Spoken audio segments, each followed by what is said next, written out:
প্রতিবেশীর সাথে অন্যায় আচরণ, জুলুম, নিপীড়ন এগুলো করা যাবে না।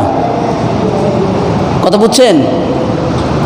প্রতিবেশীর সাথে জুলুম করা, অন্যায় আচরণ করা মস্ত বড় অপরাধ। আপনি এটা বন্ধ করেন, দেখেন প্রতিবেশী অলরেডি আপনাকে ভালো মানুষ বলবে। আর প্রতিবেশী যদি আপনাকে ভালো মানুষ বলে, আল্লাহ তাআলা বলতেছেন তুমি ভালো। আজকের আলোচনা হবে জুলুম করো না, প্রতিবেশীর সাথে কি করো না? জুলুম করো না। জুলুম আল্লাহ তাআলা অপছন্দ করেন। আল্লাহ নিজের উপর তিনি জুলুম করাকে হারাম করেছেন। জুলুম যদি করতেন আল্লাহর হক ছিল। কথা কি বুঝতেছেন? জুলুম অত্যাচার যদি করতেন আল্লাহর হক ছিল। আল্লাহ তাআলা আহ্বান করে তার হুকুম পালনের জন্য। আমরা কয়জনে পালন করি? সবাই যদি এই মসজিদে, এই মহল্লার সবাই যদি মসজিদে আসতো, এই মসজিদে জায়গা দিতে পারতেন? এই জায়গা দিতে পারতেন? পারতেন না। তাহলে আল্লাহর কথা আমরা শুনি না, আল্লাহর অবাধ্যাচরণ আমরা বেশি করি। তাহলে অত্যাচার যদি করত, আল্লাহর হক ছিল। আল্লাহ যদি জুলুম করত, আল্লাহর হক ছিল, কিন্তু তাও আল্লাহ বলতেছে আমি কোনো বান্দার উপর অন্যায় অত্যাচার করি না, জুলুম করি না, আমি কোনো বান্দাকে জুলুম করি না, সুতরাং তোমরা কেউ কার উপর জুলুম করবে না। আল্লাহ বলতেছেন। দলিল সূরা বাকারা 40 নম্বর আয়াত।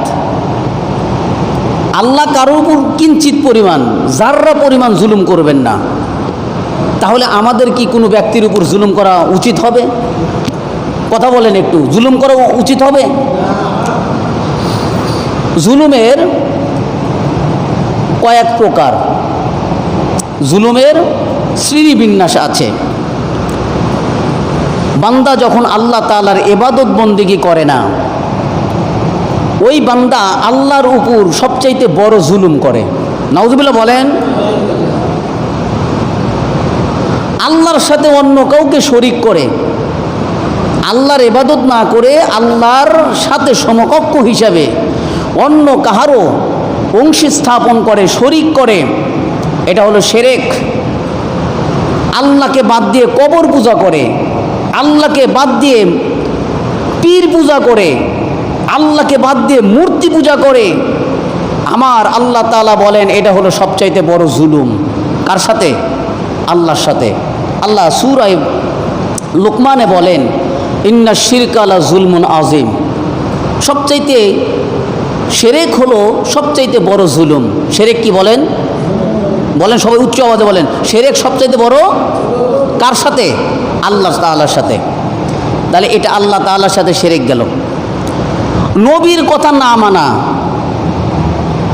নবীর আদেশ না মানাটা হলো নবীর উপর জুলুম। নবীর উপর কি জুলুম? এই বাংলাদেশে 99% মুসলমান, 95% মুসলমান বাংলাদেশে। জুলুম কারে বলে?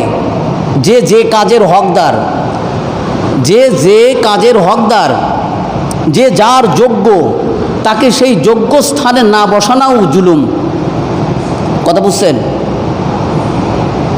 অনেকে যোগ্যশীল ব্যক্তিকে বাদ দিয়ে অযোগ্য ব্যক্তিরে সেই পদে দাখিল করে। নবী বলতেছেন এটা তুমি বড় জুলুমের কাজ করলে। 95% বাংলাদেশের মুসলমান, আমরা নিজেকে বলি মুসলমান, যদি বলা যায় ইসলামের পথে তোমাকে ভোট দিতে হবে, ওর সিলটা ইসলামের পথে যায় না, যায় কোথায়? বিবর্ণ মার্কায়। বিবর্ণ মার্কায় আপনার সিল যায়, মুখে বলেন ইসলাম, ভোট যায় অন্য জায়গায়। আপনি নিজের উপর জুলুম করেছেন, ইসলামের উপর আপনি জুলুম করেছেন, আল্লাহর উপর জুলুম করেছেন।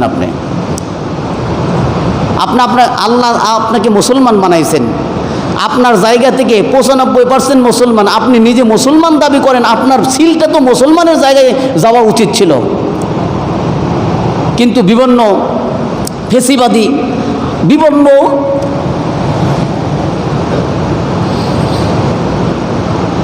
অবস্থার পরিবর্তনকারী এরকম দলে আপনি সাপোর্ট করতেছেন।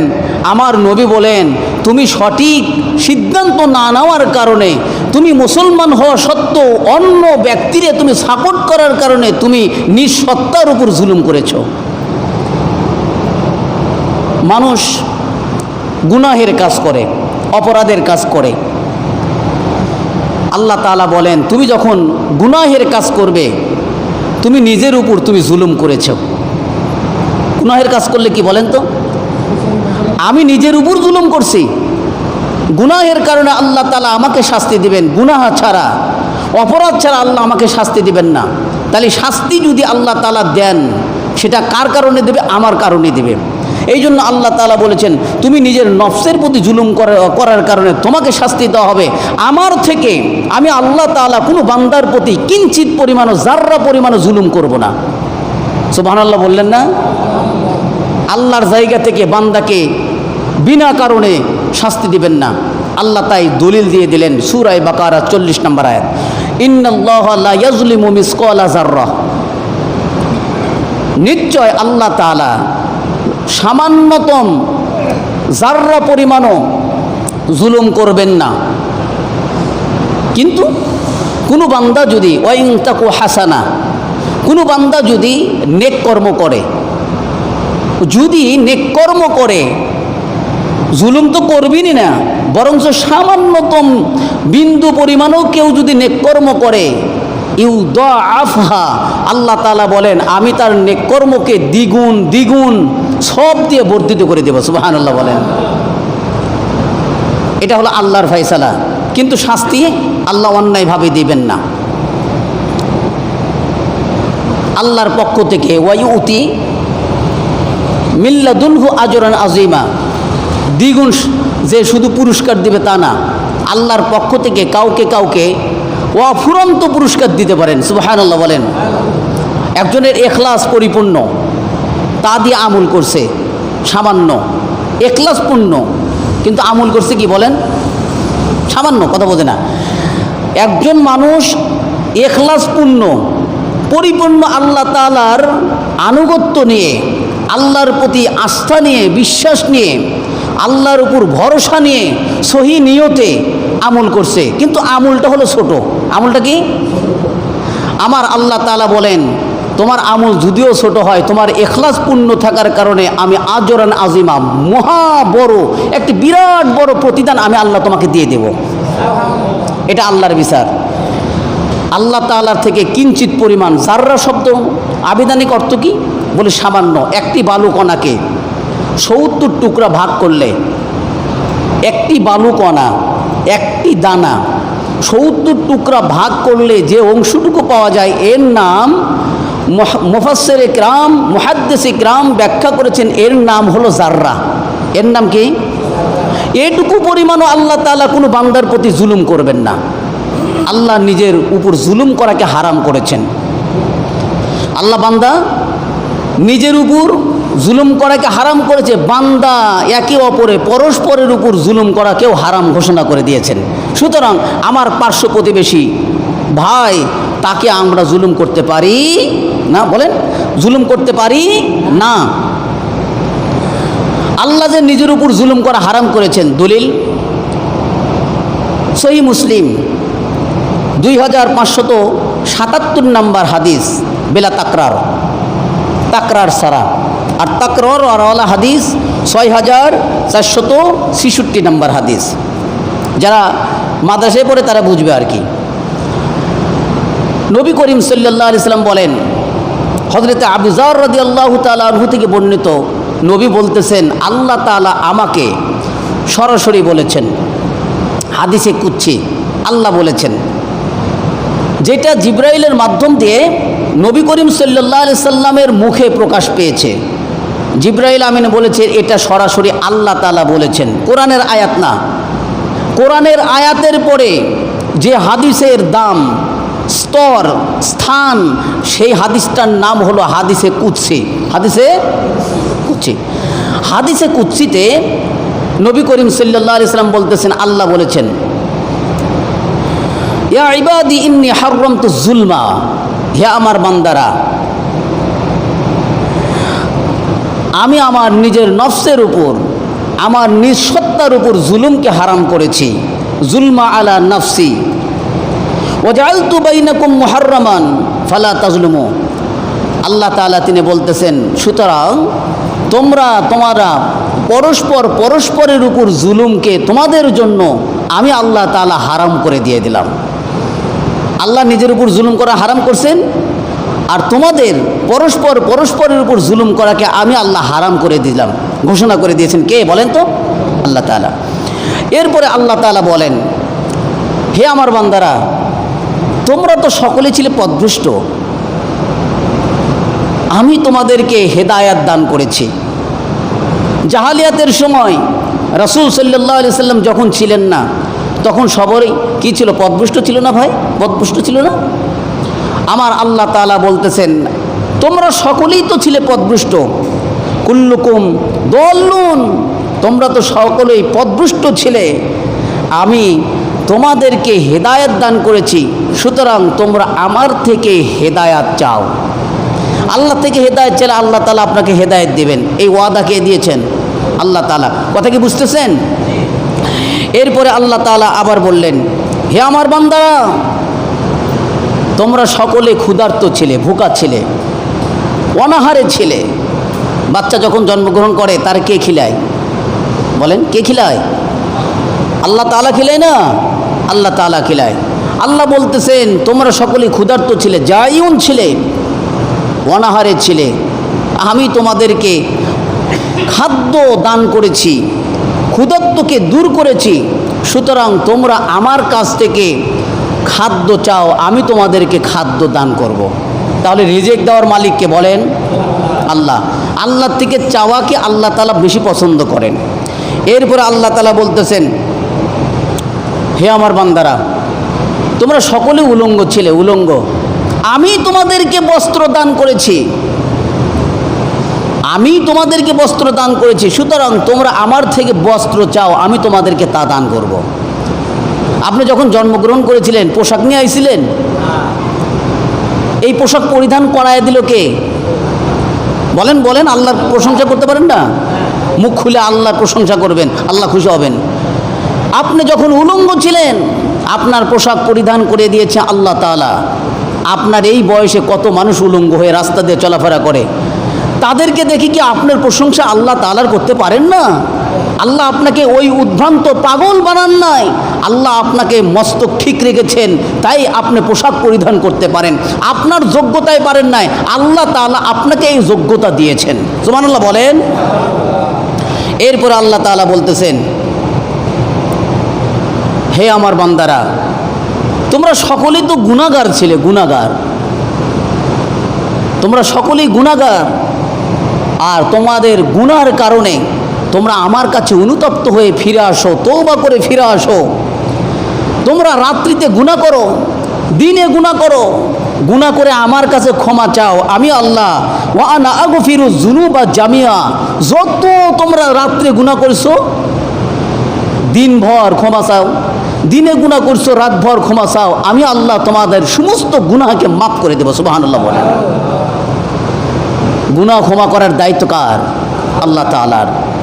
আল্লাহ তাআলা এরপরে বলতেছেন, হে আমার বান্দারা, শুনে রাখো, এগুলো মেসেজ আল্লাহ তাআলার নবী আমাদেরকে দিয়েছেন, আল্লাহ বলেছেন। কিন্তু এই কথাগুলো সরাসরি কার বলেন? আপনারা কি মনে করতেছেন এই হুজুরের? আল্লাহর কথা। কিন্তু আল্লাহ বলতেছেন, হে আমার বান্দারা, সবাই মিলে যদি কেউ ক্ষতি করতে চায়, আমার কাছ পর্যন্ত ক্ষতি পুষতে পারবে না। আল্লাহ ক্ষতি করতে পারবেন? নমরুদ করেছিল, এখান থেকে তীর মারছিল, আল্লাহরে ঘায়েল করবে। আল্লাহ তাআলা তীরের মাথায় রক্ত ভরা ছেড়ে দিয়েছিলেন, মাছের রক্ত। মাছের রক্ত, যে মাছ আজকে আমরা মৃত জীবিত সব অবস্থায় হালাল পাই, এটার কারণে আল্লাহ তাআলাকে সাহায্য করেছিল এই মাছ। আল্লাহ বলেছিলেন, কে আমাকে রক্ত দিতে পারো? মাছ বলেছিল, আল্লাহ আমি দেব। এই মাছের রক্ত তীরের মাথায় মাখায়া দিয়া আল্লাহ তাআলা আবার নমরুদের দিকে লক্ষ্য করে ছুঁড়ে মেরে দিয়েছিলেন। আর নমরুদ বলেছিল, তোমাদের আল্লাহকে মেরে ফেলে দিস। ধ্বংস করছি। আল্লাহ তাআলা ঘোষণা দিলেন, তুমি মাছ আমাকে যেহেতু সাহায্য করলে, সহযোগিতা করলে, আমি কিয়ামত পর্যন্ত তোমাকে মানুষের জন্য হালাল করে দিলাম। মাছ মরাও হালাল, তাজাও বলেন। কিয়ামতের দিন জান্নাতের মধ্যে সর্বপ্রথম আল্লাহ তাআলা বান্দাকে মেহমানদারি করাবেন এই মাছের কলজা দিয়া। যে কলজার থেকে রক্ত দান করেছিলেন, ওই কলজা দিয়েই ওই উম্মতের জন্য জান্নাতি মেহমান করাবেন সর্বপ্রথম আল্লাহ তাআলা। আল্লাহ তাআলার কাছে কি ক্ষতি পৌঁছাতে পারবেন? আল্লাহ তাআলা ক্ষতি কখনোই আপনি পৌঁছাতে পারবেন না। সবাই মিলে আল্লাহ তাআলার উপকার করতে চান। আমার আল্লাহ বলতেছেন, তোমার উপকার আমার পর্যন্ত পুষবেই না। পারবেন? কেউ যদি ক্ষতি করতে চায় আপনার, সেই ক্ষতি করতে পারবে না যদি আল্লাহ না চায়। কেউ যদি উপকার করতে চায়, সেই উপকার করতে পারবে না যদি আল্লাহ না চায়। কথা বুঝছেন? এই জন্য আল্লাহ তাআলা বললেন, হে আমার বান্দারা, তোমরা সবাই যদি ক্ষতি করে না, তোমরা সবাই যদি আতকা কলবি রজুলুন ওয়াহিদিম মিনকুম, তোমরা সবাই যদি এক মানুষের মতন আত্মশুদ্ধি পরিশুদ্ধি অন্তরওয়ালা মুহাম্মদ সাল্লাল্লাহু আলাইহি সাল্লামের মতন যদি সবাই হয়ে যাও, মুহাম্মাদের চাইতে সাল্লাল্লাহু আলাইহি সাল্লাম বলেন, মুহাম্মদ সাল্লাল্লাহু আলাইহি সাল্লাম বলেন, মুহাম্মদ সাল্লাল্লাহু আলাইহি ওয়াসাল্লামের মতন যদি আত্মা অন্তরওয়ালা এই পৃথিবীতে সবাই হয়ে যায়, আমি আপনি সবাই, আমার আল্লাহ বলতেছেন, আল্লাহ তাআলা তিনি বলতেছেন, আমার এই রাজ্যে সামান্যতম বিন্দু পরিমাণ সৌন্দর্য বৃদ্ধি পাবে না। কথা কি বুঝছেন? না, অনেকে বোঝেন নাই। এত দামি কথা এত সহজে বুঝে আসে না। আল্লাহ তাআলা তিনি বলছেন, এই পৃথিবীতে সবাই যদি মুহাম্মদ সাল্লাল্লাহু আলাইহি সাল্লামের মতন ব্যক্তি হয়ে যাও, আমার এই দুনিয়ার সৌন্দর্য কিঞ্চিত পরিমাণ বাড়বে না। আর সারা দুনিয়ার মানুষ সবাই যদি ফেরাউনের মতন হয়ে যাও, হে আমার বান্দারা, সারা দুনিয়ার মানুষ মুহাম্মদের মতন পুত পবিত্র না হয়ে সবাই যদি ফেরাউন হয়ে যাও, আল্লাহর কথা একজনও শোনেন না, এই মৌলবীর কথা একজনও শোনেন না, আমার আল্লাহ তাআলা বলতেছেন, এই দুনিয়ার আমার এই রাজ্যের কিঞ্চিত পরিমাণ সৌন্দর্য কমবেও না, বাড়বেও না। তার মানে লাভ কার? আল্লাহ যেটা বুঝাইতেছেন, তুমি যদি নেক কর্ম করো, তুমি যদি জুলুম অত্যাচার না করে ভালোভাবে চলো, এটা তোমার। তুমি যদি অন্যায় পথে চলো, এর জন্য দায়ী তুমি। তোমার অপরাধের শাস্তি আল্লাহ তাআলা তোমাকে দিবেন। তোমার উপর যার্রা পরিমাণ, সামান্যতম পরিমাণ আল্লাহ তাআলা তোমার উপর অবিচার করবেন না, জুলুম করবেন না। সুতরাং তোমার ভালো হওয়ার দ্বারা তোমার লাভ, আল্লাহর কোনো লাভ নাই। তুমি সারা দুনিয়ার মানুষ মিলে বিদ্বেষ আল্লাহর সাথে করলে আল্লাহর কোনো ক্ষতিও হবে না। সুতরাং মাঝখান থেকে আমার আপনার মানুষের সাথে অবিচার করে, জুলুম অত্যাচার নিপীড়ন করে আমি নিজের ক্ষতি কেন করে নেব? আল্লাহ তাআলা তাই বললেন, তুমি নিজের নফসের প্রতি জুলুম করো না। আদম আলাইহিস সালাতু ওয়াস সালাম তাই বললেন, রব্বানা যালামনা আনফুসানা, আমি অপরাধ করে আমার নিজের নফসের প্রতি জুলুম করেছি, আল্লাহ মাফ করে দেন বলছিলেন না? আল্লাহ তাআলা আদম আলাইহিস সালাতু ওয়াস সালামকে মাফ করে দিয়েছিলেন। সুতরাং ভাইরা আমার, আল্লাহ যেহেতু নিজের উপর জুলুম করাকে হারাম করেছেন, অনুরূপভাবে আল্লাহ তাআলা ঘোষণাও দিয়েছেন, তোমরা আমার বান্দা, তোমরা পরস্পরের উপর জুলুম করবে না। পার্শ্ব প্রতিবেশী তোমার আছে, তাদের সাথে জুলুম অত্যাচার নিপীড়ন এই ধরনের খারাপ আচরণ যেন তোমার দ্বারা সংগঠিত না হয়। আমার আল্লাহ তাআলা সতর্ক করে দিলেন। কেন করলেন? আল্লাহর নবী বললেন, এই জুলুম কিয়ামতের ময়দানে সবচাইতে ভীষণ অন্ধকার হয়ে দেখা দিবে। কিয়ামতের দিন এই জুলুম কি হবে বলেন তো ভাই? সবচাইতে অন্ধকার হবে। আপনি নামাজ, রোজা, হজ, যাকাত নিয়ে দাঁড়াবেন, মানুষের উপর আপনি নিপীড়ন করেছেন, নির্যাতন করেছেন, অত্যাচার করেছেন, জুলুম করেছেন, অন্যায় করেছেন। আমার নবী বলতেছেন, আজ জুলমু জুলমাতু ইয়াউমাল কিয়ামা, কিয়ামতের দিন অন্যায়কারী, জুলুমকারী ভীষণ অন্ধকারে থাকিবে। আপনি নামাজ রোজা নেওয়ার পরেও আপনার আমল কাছে থাকবে না, আপনার আমল চোখে পড়বে না, আপনার আমল চোখে পড়বে না। আপনি যখন অন্ধকারাচ্ছন্নের মধ্যে থাকবেন তখন আপনি হেদায়েতের আলো দেখতে পাবেন না। আর ওই কিয়ামতের ময়দানে নূরের আলো ছাড়া কেউ পথ চলতে পারবে না। বলেন তো, দুনিয়াতে যেরকম, আচ্ছা বলেন কে এই অন্ধকার নিয়ে আসে, কে আলো নিয়ে আসে? একে আহুদি প্রশ্ন করেছিল নবীকে, ইয়া রাসূলুল্লাহ, জান্নাত কোথায়, জাহান্নাম কোথায়? আল্লাহর নবী সহজ প্রশ্নের উত্তর দিয়েছিল, রাত কোথায়, দিন কোথায়। বুঝতেছেন? আপনারা বুঝতেছেন না? এত তাত্ত্বিক কথা এত সহজে বুঝে আসে না, আমি বুঝাই। আল্লাহর নবী বললেন রাত কোথায় যায়? যখন রাত আসে দিন কোথায় যায়? যখন দিন আসে রাত কোথায় যায়? জান্নাত জাহান্নাম এরকমই। তোমার জন্য যদি জান্নাত বরাদ্দ হয় তুমি এখানেই, তোমার জন্য যদি জাহান্নাম বরাদ্দ হয় তুমি এখানেই। শুধু তোমার জন্য আড়াল করে দিবেন আল্লাহ তাআলা। কথা বুঝছেন? কিয়ামতের ময়দানে নূর ছাড়া আপনি পথ চলতে পারবেন না। এই নূর কেমনে পাবেন? আমুলের নূর দিয়ে আপনি পথ চলবেন। আমুল ছাড়া, আমুলের নূর ছাড়া কেউ পথ চলতে পারবে? আমার আল্লাহ তাআলা বলেন কিয়ামতের ময়দানে সূরা তাহরিমের মধ্যে উল্লেখ করেছেন, বান্দা যে অজু করবে অজুর স্থানগুলো চমকাতে থাকবে, সেই অজুর স্থানের আলো দিয়ে পুলসিরাত পার হবে। সুবহানাল্লাহ বলেন। আপনি অজুই করলেন না কখনো, আপনি এই আমল আপনার কাজ দিবে না। অজুই করেন নাই, যে নামাজ পড়ছেন, রোজা রাখছেন, সব কিছু করছেন, কিন্তু আপনি মানুষের সাথে জুলুম করছেন। আমার আল্লাহ বলতেছেন, নবী বলতেছেন, তুমি জুলুম করার কারণে তোমার আমলকে কর্তন করে যার প্রতি তুমি জুলুম করেছো তাকে দেওয়া হবে। ফলে তুমি নিঃস্ব, তুমি সম্বলহীন, মুফলিস হয়ে থাকবে। জুলুমকারী রিক্ত হস্ত হয়ে যাবে কিয়ামতের ময়দানে। জুলুমকারী কি হয়ে যাবে বলেন তো? রিক্ত হস্ত হয়ে যাবে, তার হাতে কোনো আমল থাকবে না, ফলে সে জাহান্নামের অন্তর্গত হয়ে যাবে। নবী করিম সাল্লাল্লাহু আলাইহি সাল্লাম বললেন, জালেম হোক আর মাজলুম হোক, জালেম হোক আর মাজলুম হোক, একটু বলেন তো ভাই, জালেম হোক অথবা মাজলুম হোক, তোমার ওই ভাইকে সাহায্য করো। কে বলছেন? নবী করিম সাল্লাল্লাহু আলাইহি সাল্লাম বলছেন। সাহাবীরা বললেন, ইয়া রাসূলুল্লাহ, বুখারী শরীফের হাদিস, এটা বুখারীতে আছে ৬৯৫২ নম্বর হাদিস।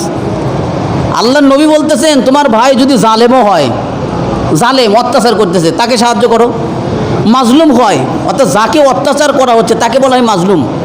বুঝেন? আবার যদি মাজলুম হয় তাকেও সাহায্য করো, যে জালেম তাকেও সাহায্য করো।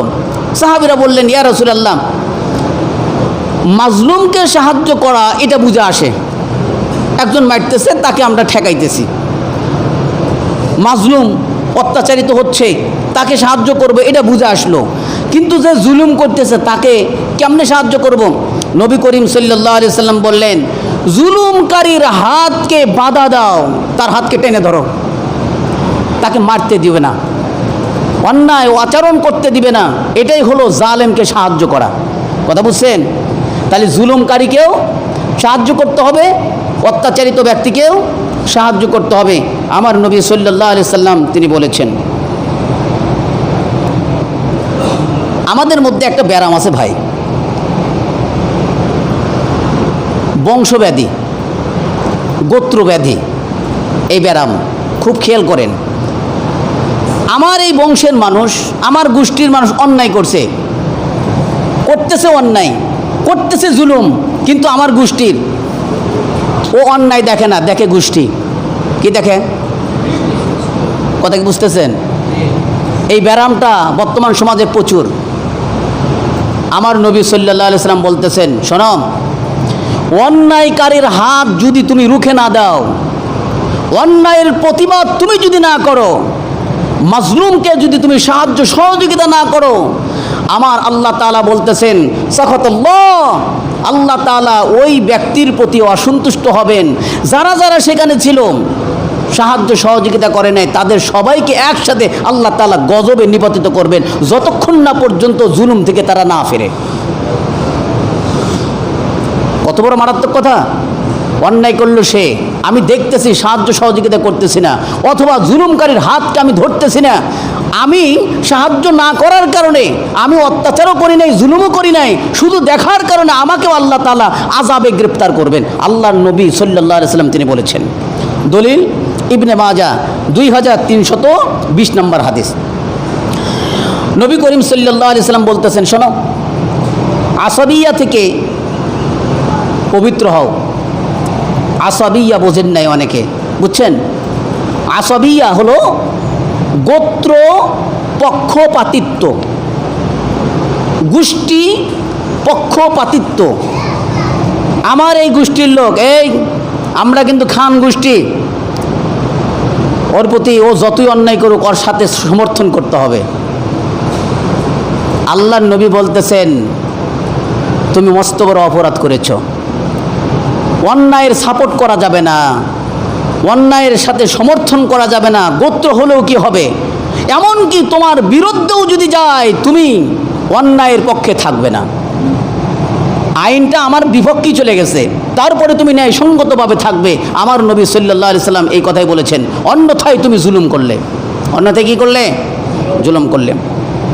নবী করিম সাল্লাল্লাহু আলাইহি সাল্লামকে প্রশ্ন করা হলো, ইয়া রাসূলুল্লাহ, গোত্রকে ভালোবাসা কি আসাদিয়া? আমার গোষ্ঠীকে আমি ভালোবাসবো না, আমার ফ্যামিলিকে আমি ভালোবাসবো না?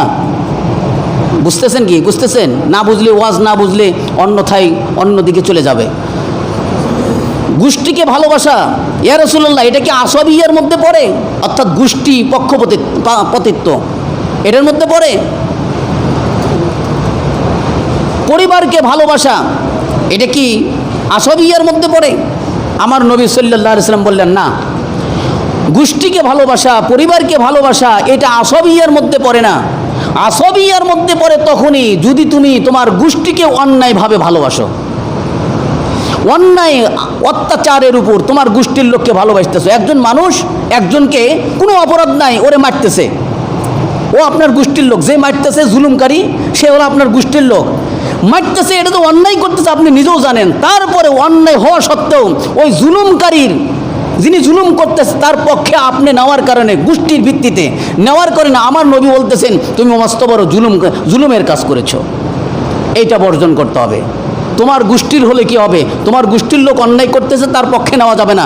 এখন তোমাকে নিতে হবে মাজলুমের পক্ষে।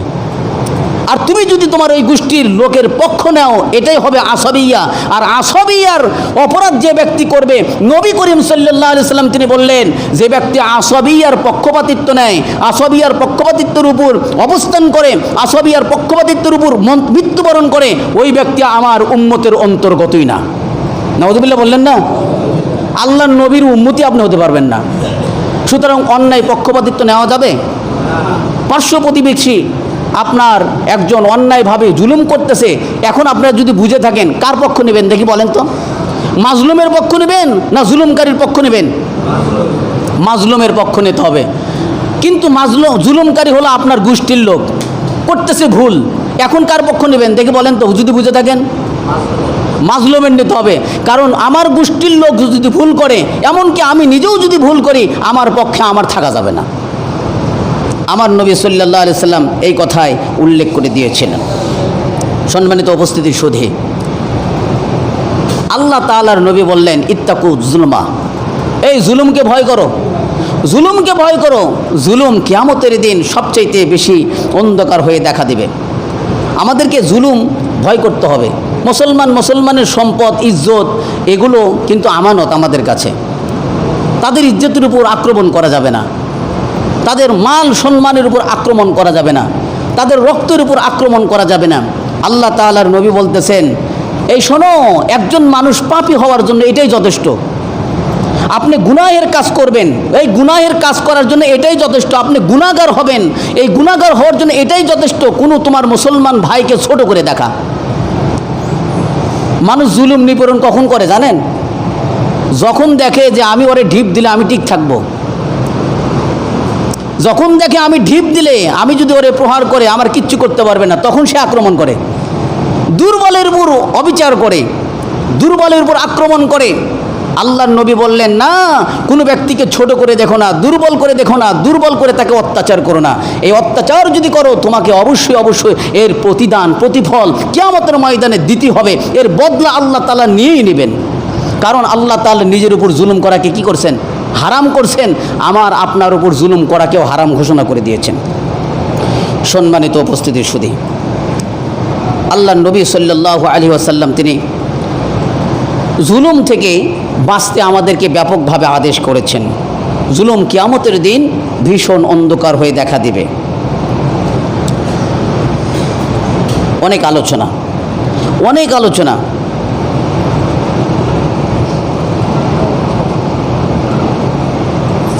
কিয়ামতের ময়দানে আল্লাহ তাআলা জুলুমের বদলা নেবেন।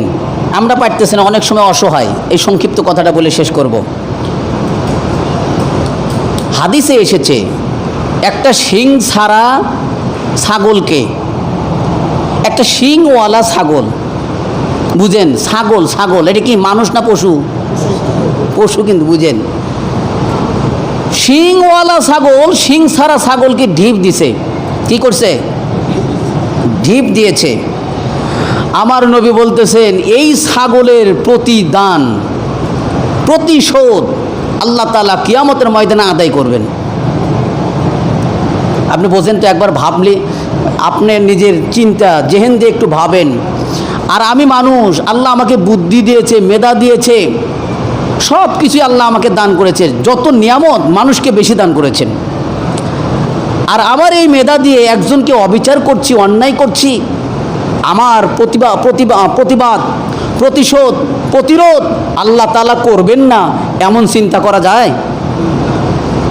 একটা শিংওয়ালা ছাগল যদি একটা শিং ছাড়া ছাগলকে অন্যায়ভাবে, অর্থাৎ এর দ্বারা আল্লাহর নবী বুঝাইছেন একটা দুর্বল ব্যক্তিকে যদি সবল ব্যক্তি ঢিপ মারে, পশুরই যদি এই অবস্থা হয়, বান্দাকে আল্লাহ কখনোই ছাড়বেন না। এই জন্য আমার প্রতিবেশী আমার দ্বারা যেন অত্যাচারিত না হয়, জুলুমের শিকার না হয়, এইদিকে আমাদেরকে খেয়াল করতে হবে। আল্লাহ তাআলা জুলুমকারীর হাতকে রুখে দিবেন। আল্লাহ তাআলা যদি ধরবেন তাকে ছাড়বেন না। আল্লাহ তাআলা জুলুমের ব্যাপারে ফয়সালা করেছেন, জুলুমকারীকে আল্লাহ তাআলা ছাড় দেন। ওই সময় জুলুম করার সুযোগ দেয় আর কি, ঢিল দেয়, কিন্তু ছেড়ে দেন না। মনে রাখেন তো, এই কথাটা মনে রাখেন, মাথায় মুখস্থ করবেন। আজকের ওয়াজ একটা মনে রাখলে যথেষ্ট হবে। আল্লাহ জুলুমকারীকে ঢিল দেন, ছেড়ে দেন না। বলেন তো, আল্লাহ জুলুমকারীকে ছাড় দেন, ছেড়ে দেন না। আল্লাহ জুলুমকারীকে ঢিল দেন, একদম ছেড়ে দেন না। তার প্রতিবাদ, তার প্রতিফল, তার প্রতিদান, প্রতিরোধ আল্লাহ তাআলা কিয়ামতের ময়দানে আদায় করেই ছাড়বেন। সুতরাং আমরা জুলুমকে ভয় করি। আল্লাহ আমাদের সবাইকে জুলুমের অন্যায়